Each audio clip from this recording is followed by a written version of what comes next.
Поднимаемся во двор 6-го дома. Дом сданный.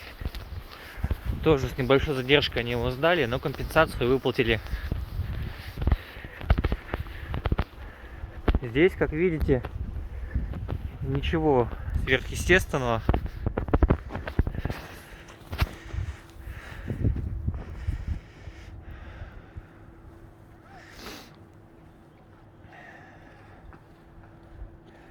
То есть вот он двор.